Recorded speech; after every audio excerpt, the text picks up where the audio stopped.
Okay, let's go ahead and get started. Hello and welcome everyone.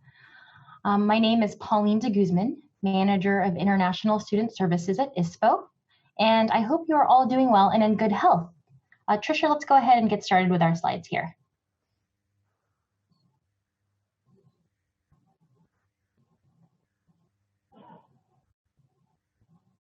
Thanks so much, everyone, for joining us today to discuss how to navigate employment as an international student during COVID-19. In this quick webinar, we will be highlighting the top 4 employment questions we've received from international students during the pandemic. On behalf of our advisors at ISPO and career coaches at the Career Center, we recognize how overwhelming and confusing this time can be for you. Searching for a job and understanding how it might impact your immigration status is already challenging, but it becomes even more complicated while trying to make decisions in the best interest of public health. You are definitely not alone, and we are all here to help. Before we begin, I'll cover a few housekeeping items. First, you're on listen-only mode. You can hear us, but we can't hear you. Second, we're recording. You'll be able to view this webinar recording in 48 hours at iwebinars.ucsd.edu. And lastly, ask questions. We want to hear from you. Use the Q&A chat feature to receive answers in real time. If you think of questions after the webinar, no problem. You can always email us at iemployment@ucsd.edu. Through our Q&A chat feature, you'll be receiving answers in real time from Career Center's Associate Director of Graduate Career Development, Julia Hoffman, and ISPO's International Student Advisor, Emily Stewart. We'll also leave some time at the end for some questions. And now I'd like to introduce you to our panelists. First, Jenna Rock, Career Coach and Assistant Director of Industry Engagement at the Career Center. And also Tricia Chanschuler, Assistant Director of International Student Services at ISPO. We have a lot to cover today, so Tricia, let's jump right in. Great, thank you, Pauline, for that introduction to this webinar. It looks like currently we have over 100 participants that have joined us, and we are anticipating more as we progress through the webinar. So before we get started in the questions, I wanted to get a pulse on who is here. This webinar was promoted to our current students at UCSD, as well as to our international students who have recently graduated and students that are on already post-completion OPT, STEM OPT, or academic training. So to get an idea of who's here, I'm going to run a poll. Let's see. Okay, so you'll see the first question. Where are you currently located? Are you here in the US or are you outside the US? So please go ahead and respond. Thank you. We've already received close to 100 responses, and it looks like 98% of you are here inside the US, and we have two participants who are outside the US. So thank you for that. My next question for you is, what is your current student status? Are you a student that is enrolled in the spring term, or are you currently on post-completion OPT, STEM OPT, or academic training, or are you not a student?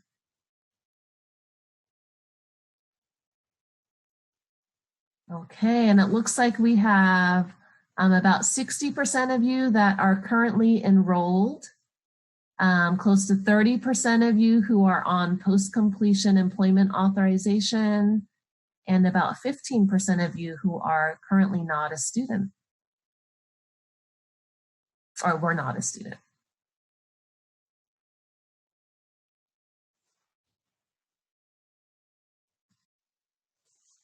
Okay, and then to get an idea on your visa status. So what is your current visa status? Are you F1, J1, non-F1 or J1, or do you not have a visa status? Okay. Thank you. And it looks like the majority, 85% of you are on the F1 visa, and the rest of you mostly don't have a visa at this time or are non-F1 or J1. Thank you. And then my final poll for right now is your degree level. Here you go. Okay, are you or were you an undergraduate or graduate student?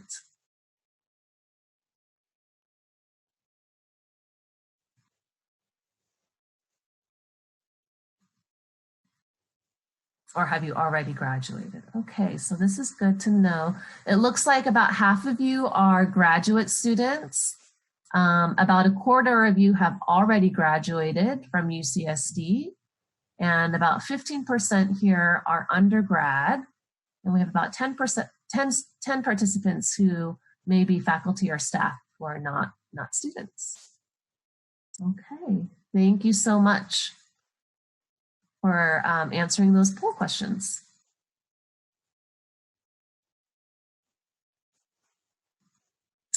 Okay, so let's jump right in to our first question. So our first question is, I have a job offer for CPT, curricular practical training, but my employer is asking for a social security number. So this question really applies to anybody who is on CPT or OPT and needs to apply for a social security number.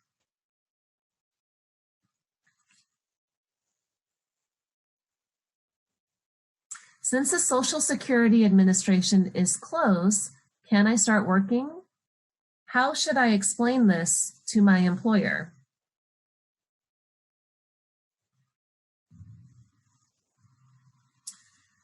So ISPO will still accept CPT applications through the iPortal and issue Social Security support letters at this time. However, the Social Security Administration will not accept mailed-in Social Security applications for F1 and J1 international students. They do require in-person verification of documents once the Social Security Administration office reopens to the public.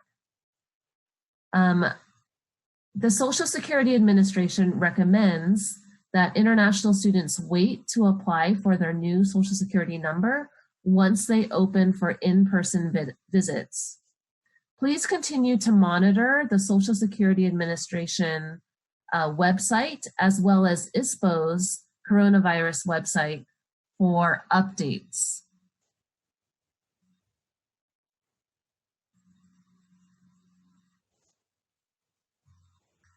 Can you work without an SSN? A valid SSN is not required at the time of hire in order to be put on payroll and to enroll in benefits. Please note that ISPO support letters are generally valid for 30 days. Students may need to request an updated ISPO support letter when the SSA opens if their current one is more than 30 days old. Please also note that allowing employment to begin is up to the discretion of each employer.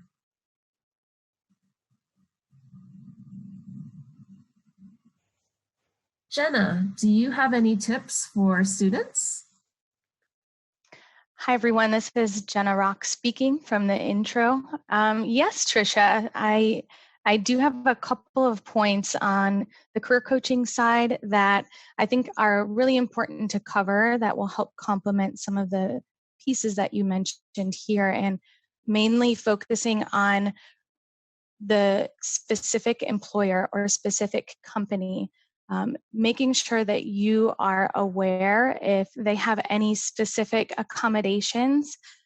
Employers and companies are aware of the government regulations and the shifting changes that may happen or have happened already. So the best person that you could reach out to is your HR representative and ask if they have any accommodations that are specific to that company or that employer, given the government office closures. So some tips on navigating this conversation and just staying proactive on this topic are as follows. Just maintaining conversation, knowing that having a yes or no answer can be kind of tricky. So opening up the conversation and providing further details to the available options that you are looking at and seeing what available options the employer can offer in your specific situation. And of course, staying honest and transparent about whatever information that you're asked of your employer about your work eligibility in the US. And then I like to also offer to be ready to speak on the information detailing your specific visa status.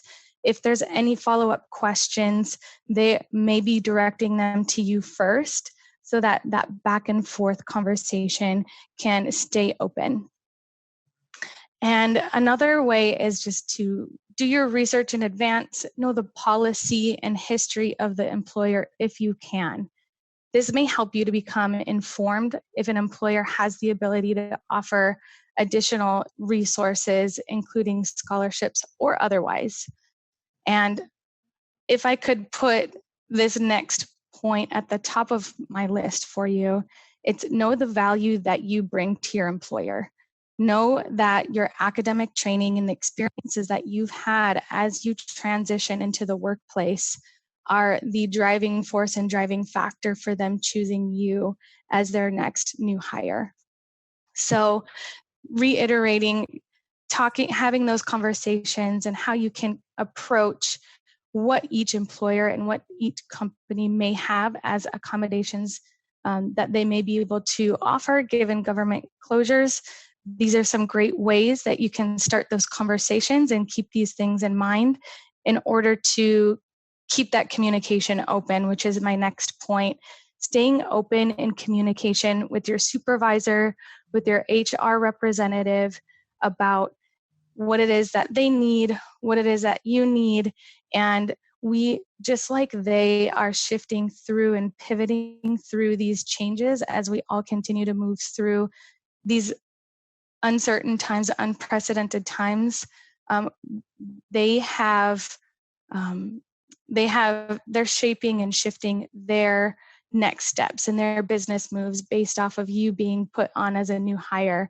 And so keep that communication open. And just as they're hoping to share their decisions and changes with you, it's a nice way to keep that communication open. If you have anything changing in your personally or professionally, anything that may impact your ability to be a new hire for this company, keeping those lines of communication open with your supervisor and HR representative can really be beneficial in these times. Thank you, Jenna. Let's move on to question number 2. Question number 2. I am employed on OPT or STEM OPT, but due to COVID-19, there's a rumor that I may be furloughed or laid off. What do these terms mean? How will this affect my status? So let's take a look at how these terms are defined. Furlough is generally when an employee remains on payroll but is not paid during the furlough period. Furlough is the assumption that the employee will resume work after a given period. Being laid off is when an employer terminates the employment and there is no assumption of resuming work. If you're still confused between, whether you are being furloughed or potentially laid off, follow up with your employer, with their HR contact person for more information. But these are general terms that we use here in the US. If you are furloughed, what does this mean?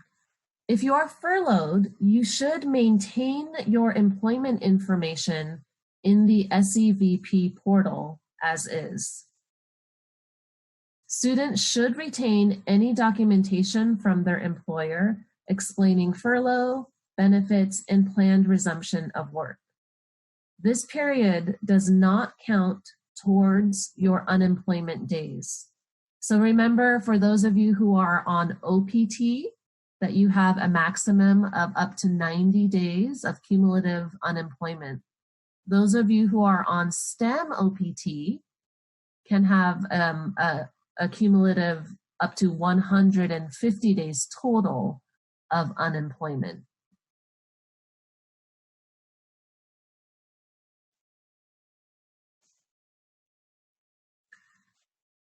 If you are laid off and will not report new employment, there are different processes dependent on whether you are on your regular 12-month OPT or if you're on STEM OPT. So for those of you who are on your 12-month OPT, if you if you're thinking you may be laid off, you should report your employment end date in the SEVP portal. The employment end date should be the date that the layoff goes into effect. You should retain any documentation from your employer explaining the terms of your layoff. Those of you who are on STEM OPT, if you've been laid off of employment, STEM OPT students should report their employment end date to ISPO by submitting the updated I-20/DS-2019 request in iPortal and choose the option, I am only reporting an end date to an employer without reporting a new employer. The employment end date should be the date the layoff goes into effect. You will also need to upload the final evaluation section of the I-983 reporting form to the iPortal requests. Again, students should retain any documentation from their employer explaining the terms of their layoff.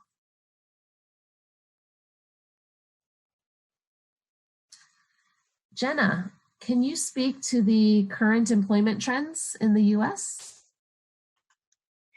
Yes, great point, Tricia. I think it's really important to take a look at what's happening in the marketplace as a whole, and having this information can help you help inform what next steps you might need to take as you begin to develop communications with your possible new hires or possible new job prospects.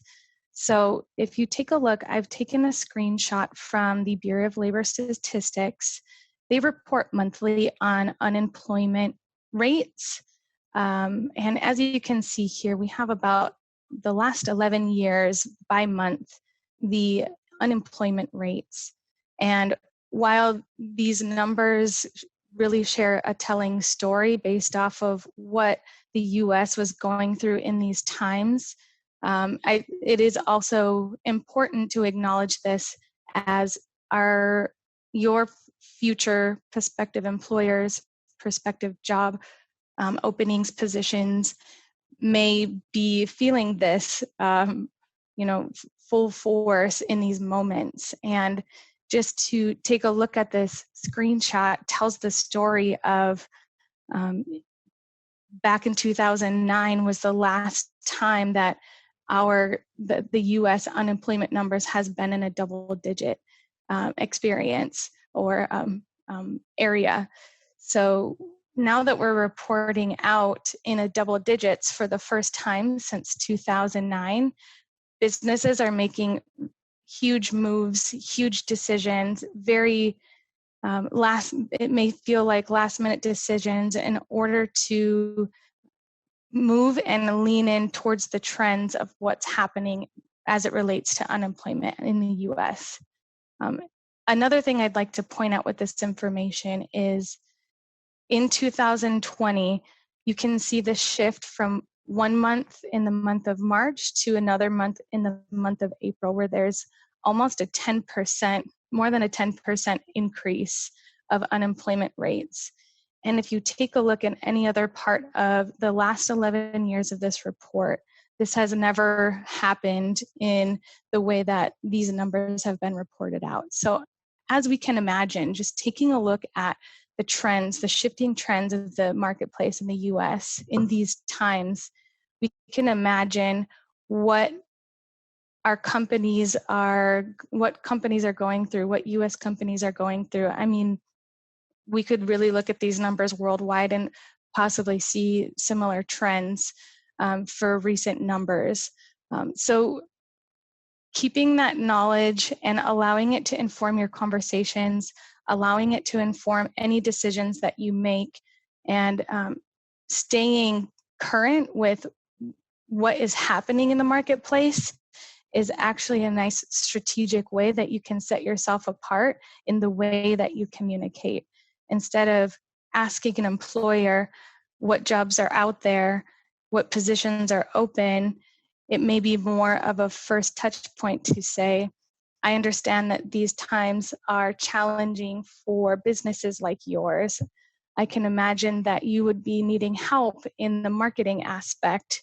I would love to learn more about what marketing opportunities are available and who I could be connected with to talk more about my interest.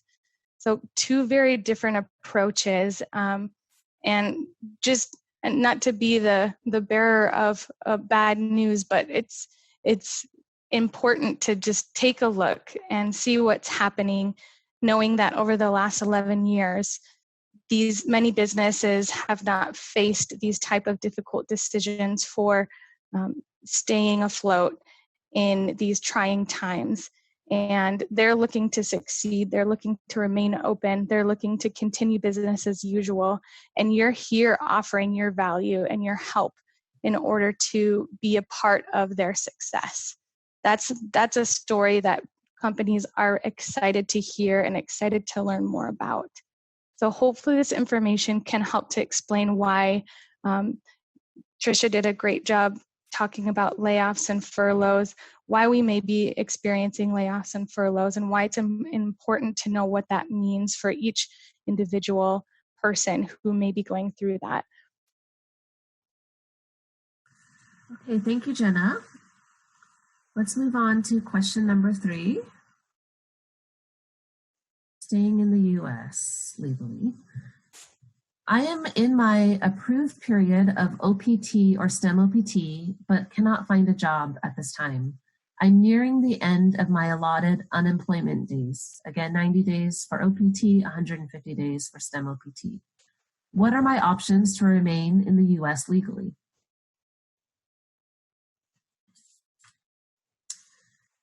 Okay, so here's a list of options for F1 and J1 students to remain in the US. If you are unable to depart the US, so of course, one of your options is to depart, but we all know that due to COVID-19, it has been difficult for students to make travel plans. So if you are unable to depart the US, you can change level, which means begin a new program of study at UC San Diego. You can transfer, so that means beginning and being accepted into a new program of study at a different institution and transferring your CBIS record out to the new institution. You can apply to change your visa status, so changing from your non-immigrant F1 or J1 status to, for example, a B2 tourist status with USCIS. Or use your resources, continue looking for different employment opportunities. All of these processes here impact your F1 or J1 CBIS record. So I advise you to refer to the ISPO website at istudents.ucsd.edu for these procedures on how to do any of these.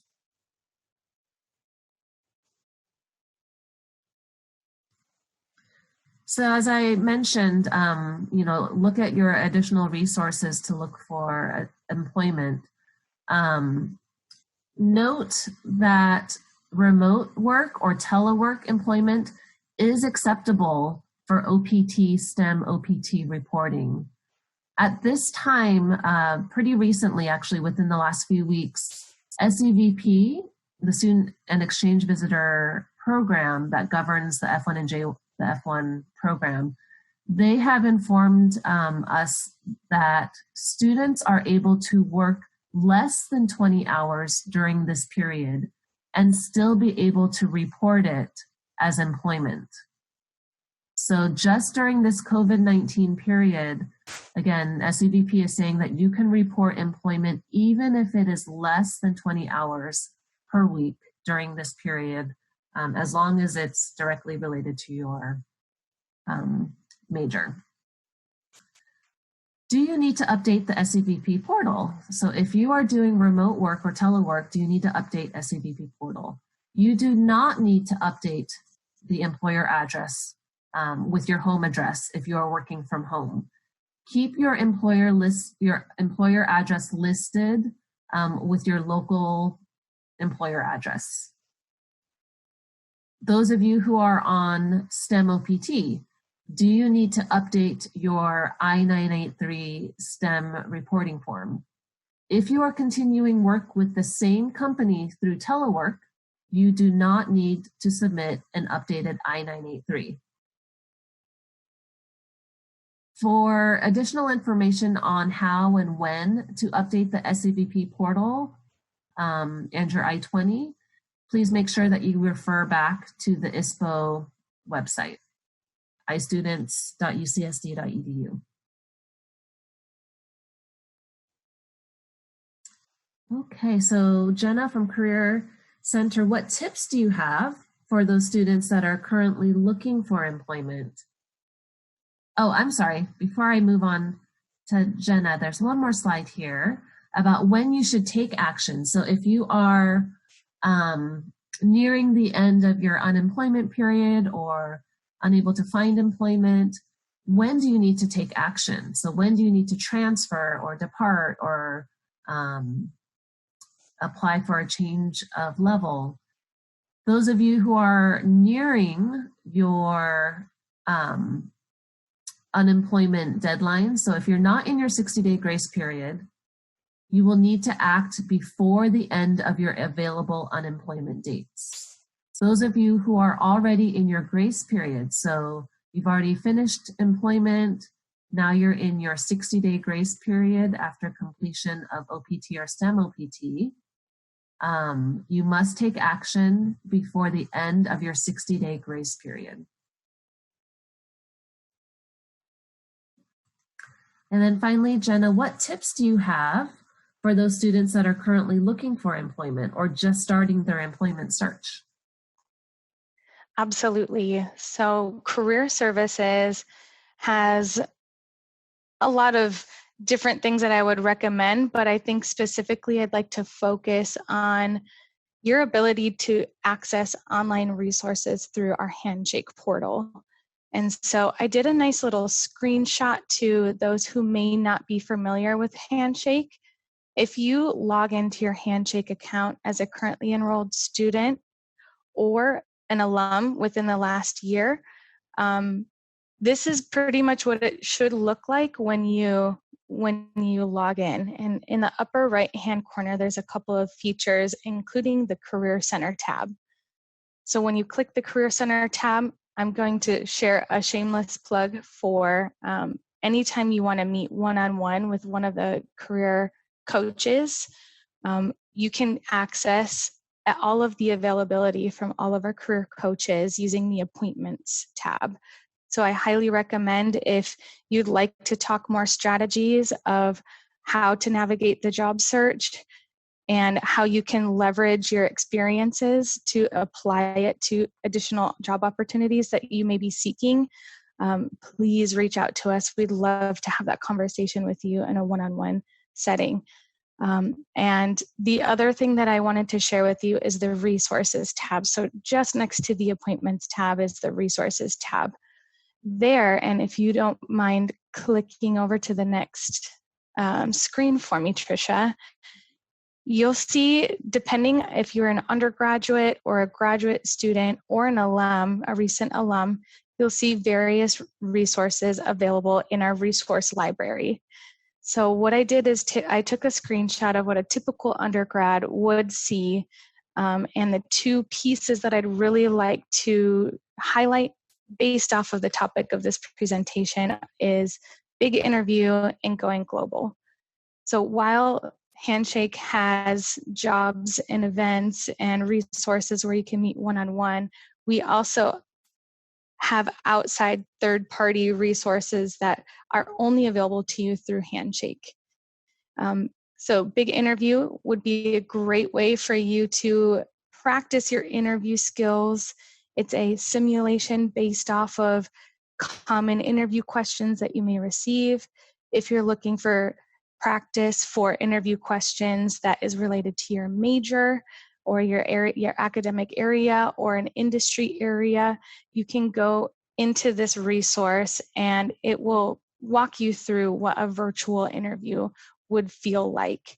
My biggest plug for students who have never had an interview before, and I'm not sure if anyone out here is out there in that category, is the first time that you have an interview shouldn't be for a job prospect. It should be a mock interview, a practice with a peer that you think that you would get great constructive feedback from, or if another option would be the Big Interview simulation.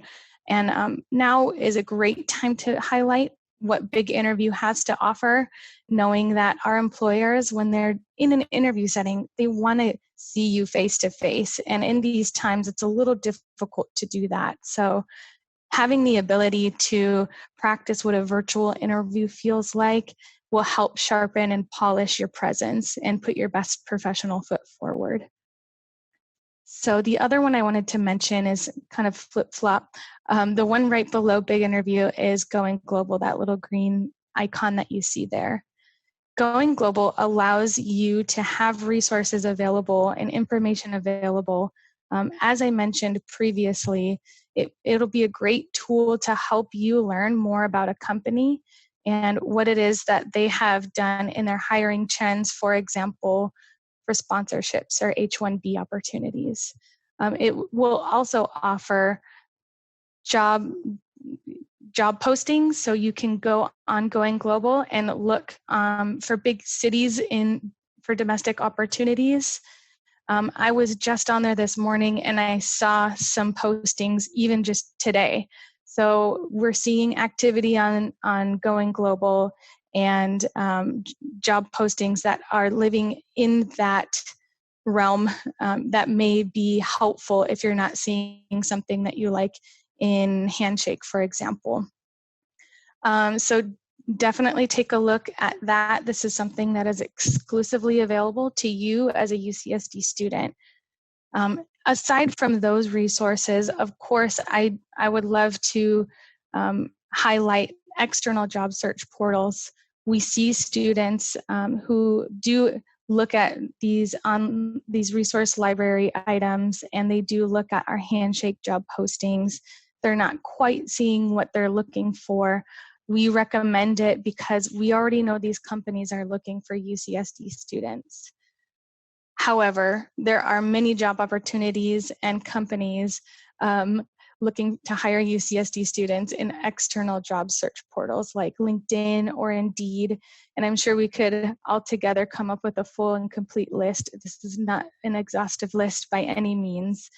But I want to encourage that if you're not seeing, if your job search using the resources that we have at the Career Center aren't fitting what it is that you're looking for, there's lots of other external job search opportunities out there too. So these are, I wanted to also mention, I put a side note as Tricia was speaking.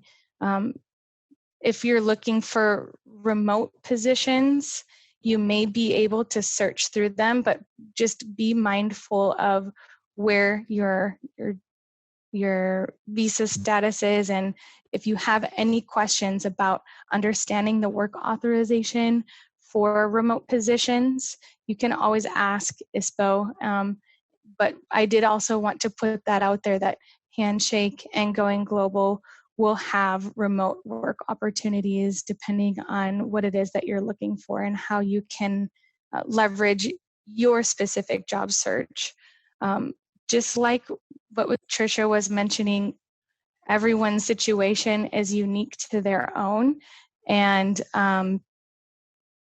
being able to take information that is out there and applying it to your specific career goals, career needs, job search path is the first and foremost, which we will talk a little bit more in the next slide, I believe.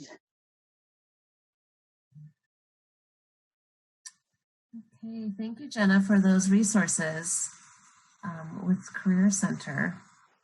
Okay, so we'll move on to our next question.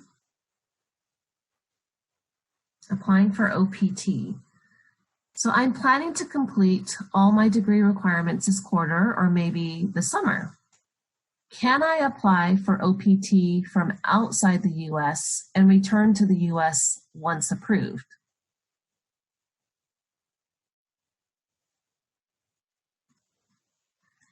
So unfortunately, at this time, the submitting of OPT applications to USCIS, you must be present in the US. So in order to apply for OPT, the student must be inside the US.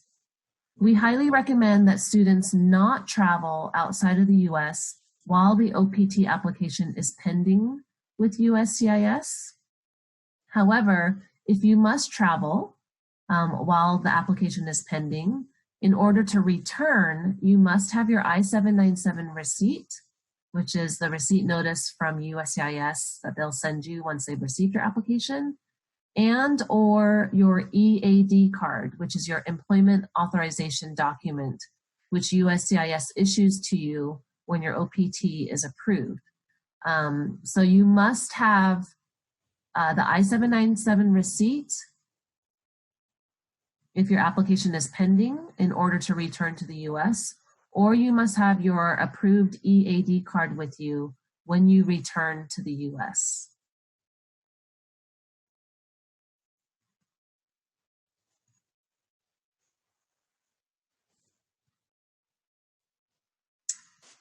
Okay, and then finally, you know, during this, when students have applied for OPT, it's usually taking USCIS 3 to 5 months for them to adjudicate the OPT application. During this time, Jenna, what would you suggest for international students who are waiting for their OPT? Yes.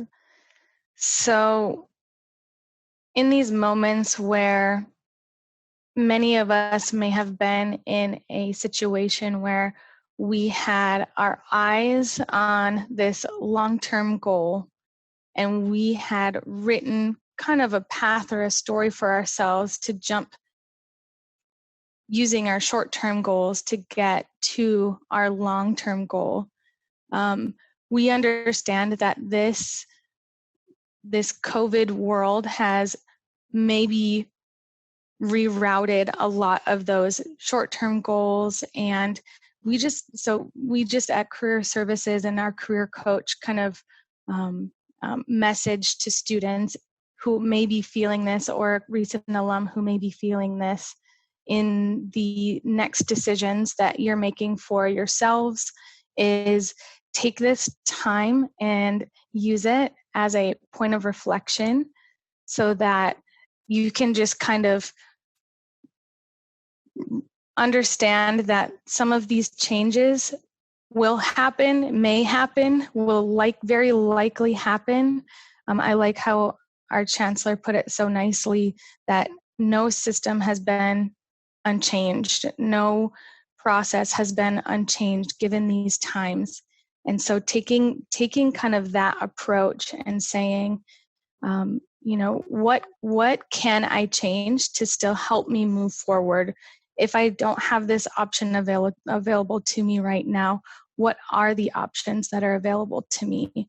And taking a look and knowing that you can be flexible at some capacity given the current climate, and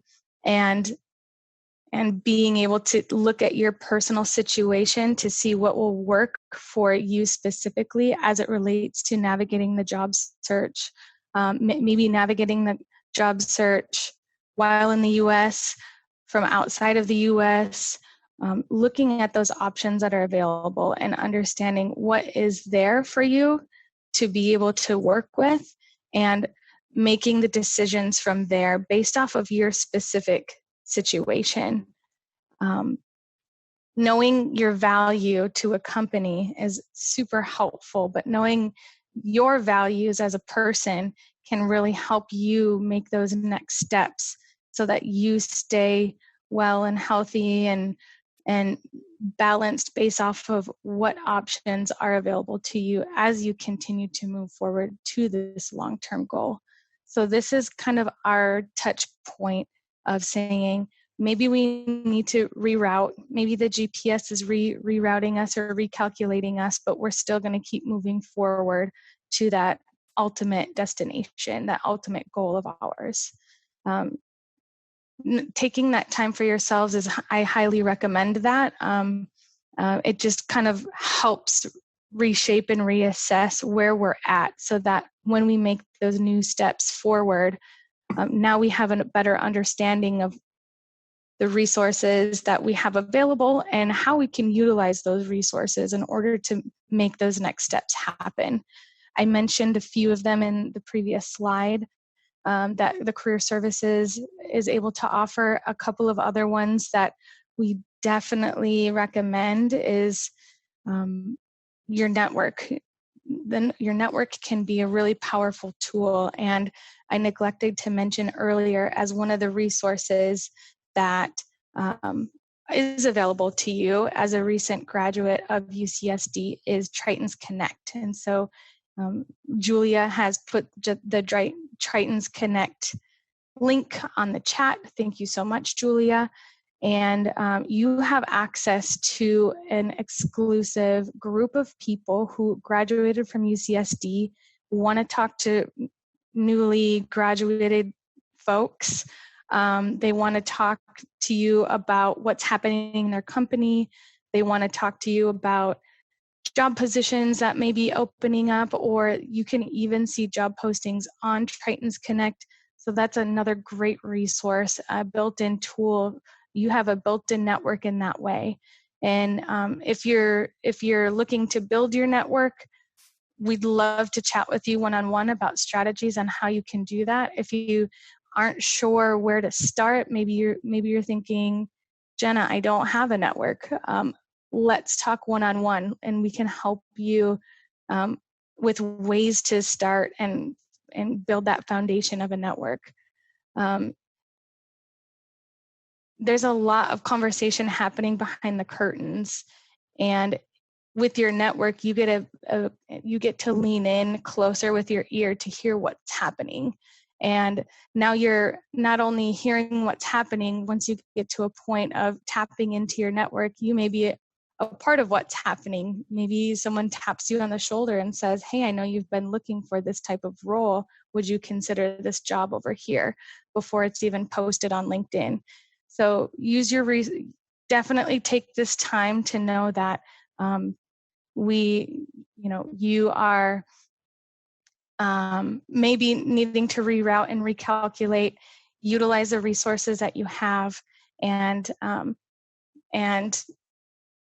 yeah, we are here for you. We would love to chat with you at the Career Services. We're having events often where you can get involved and get in front of employers who want to hire UCSD students, which is my final point. If you have not heard yet about the UC-wide virtual career fair, it is a 2-day career fair, one on May 26th, which is STEM related, and one on May 27th, which is not as necessarily non-tech, but there will be some tech companies there.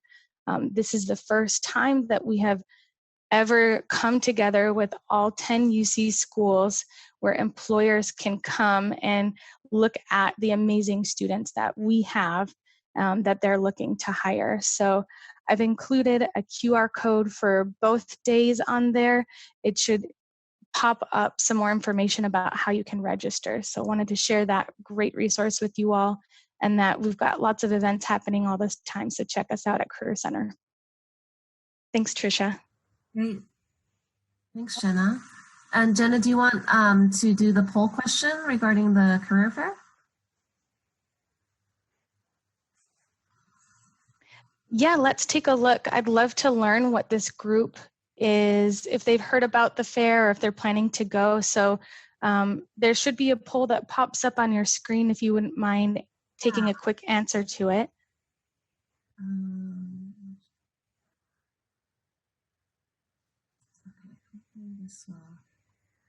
Are you planning to attend the UC-wide virtual career fair on May 26th and or May 27th? I'd love to know if it's a yes, I've already registered, yes, I still have to register, no, or not sure.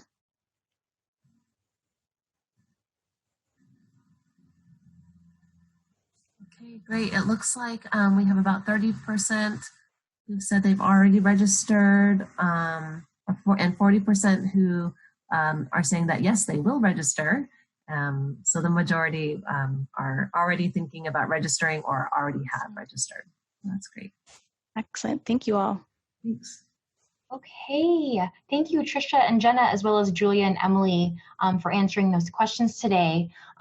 During the presentation, we received some really great questions from our students. So we'll take the rest of the time here to answer some of those.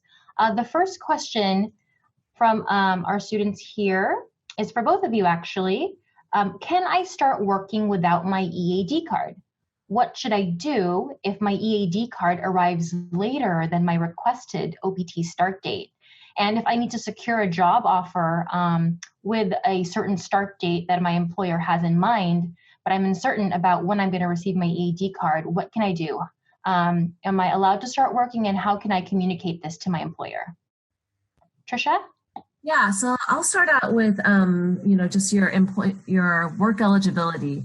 So in order to start working, you must have received your EAD card, and not only have received it, but the employment start date must have already arrived.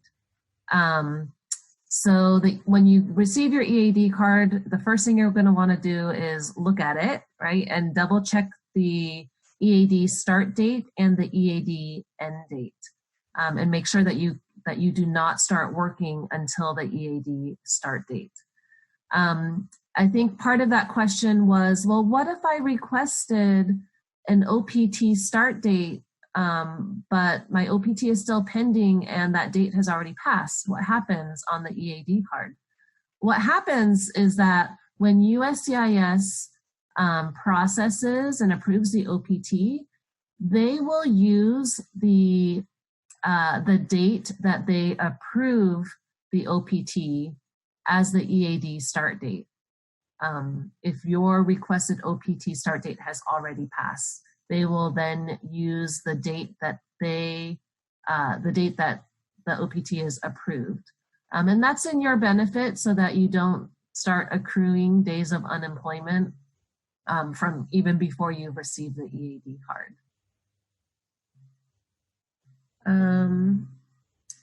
So again, just to summarize, you must have your EAD card, and the EAD start date must have already arrived in order to begin employment.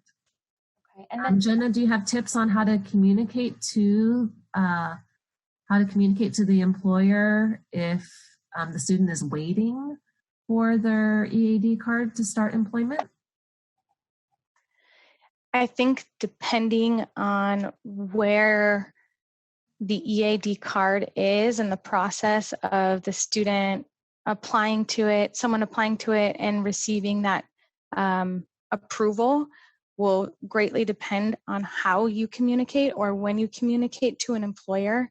So just reiterating you know, whatever information that you receive that may change either your personal or professional plans for your eligibility for that position, you know, staying in close communication. If you have any questions with your about your specific position, I would say, you know, your HR representative is going to be a great resource. Staying in close communication with your supervisor is going to be a really big benefit to making sure that you have all of your ducks in a row, so to speak, and that you're allowing that open communication and checkpoints along the way as far as your status is concerned, or the approval process of the EAD card. Okay, thank you, Tricia and Jenna. Our next question: how should international students answer to, are you eligible to work in the US? Do you need sponsorship? What does that question mean when employers are asking that, and how should I answer? Tricia?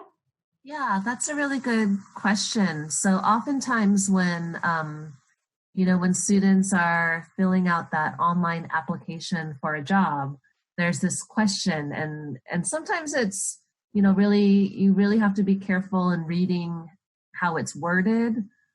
So sometimes it's worded as, you know, do you need sponsorship from your employer in order to work in the US? Or do you have work authorization to work in the US? And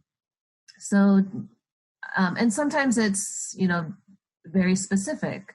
Are you a US, you know, in order to be eligible for this job, you must be a US citizen. Are you a US citizen? So, you know, just be careful when you see those types of questions and answer them accurately. So in general, we advise students, depending on how the question is asked, that F1 students, they are eligible to work in the US with the proper work authorization. So if it's a general question about, you know, are you eligible to work in the US? You know, it may be safe to answer that question as a yes. But if the question is, you know, do you need H-1B sponsorship to work in the US? Yeah, or do you need sponsorship to work in the US? You have to be careful about how you answer those types of questions. To reiterate, in those specific questions, if I would recommend also that if you find that it's difficult for you to say a yes or no based off of, you know, hearing the guidance and advice from our ISPO folks, there are people in the International Student Programs Office. If you're hearing this advice and you're still just not sure how to answer the question, I would recommend it's okay to open up in conversation with the hiring manager, and just to, instead of having a yes or no question, or maybe you put no and you want to explain it more, or maybe you put yes and you want to explain it more, before submitting the application, I think it's okay to reach out to a hiring manager and having a conversation with them about what for this specific job. Here's why I'm having a hard time answering this question. Can you help me understand what it is that this particular company, team, position is looking for? And allowing yourself to have a conversation may help them get a better story, and then they could be the ones to say, this is how we would recommend you answering this question. It's an option. If you feel comfortable having that conversation, we would recommend that, and we would help you with ways to approach that if that's something that you're ever interested in doing. And I think I think what that does is it shows that you have taken it upon yourself to understand that this information can really benefit your applicant, your candidacy for this specific position. And every company is going to be different. The question is going to be asked a different way depending on the company. But having that open communication and seeing ahead of time that, hey, here's my specific situation. I want to answer this so that I can set myself up in the best way and set you all up in the best way. That's a conversation that I think an employer would be willing to have. Okay, thank you, Trisha, Jenna, as well as Julia and Emily for taking the time to be with us today. As we conclude today's webinar, just a few reminders. This webinar will be available in 48 hours at iwebinars.ucsd.edu. Please visit ISPO's website for the most up-to-date COVID-19 updates for international students. If you have any questions, you can always email us at iemployment@ucsd.edu. And lastly, you'll be receiving an email with a survey and link to the resources that Trisha and Jenna outlined in today's webinar. So please review the email and also complete the survey. Let us know how we did today. On behalf of our staff at ISPO and the Career Center, stay safe, stay healthy, and take care. Thanks, everyone, and bye-bye for now.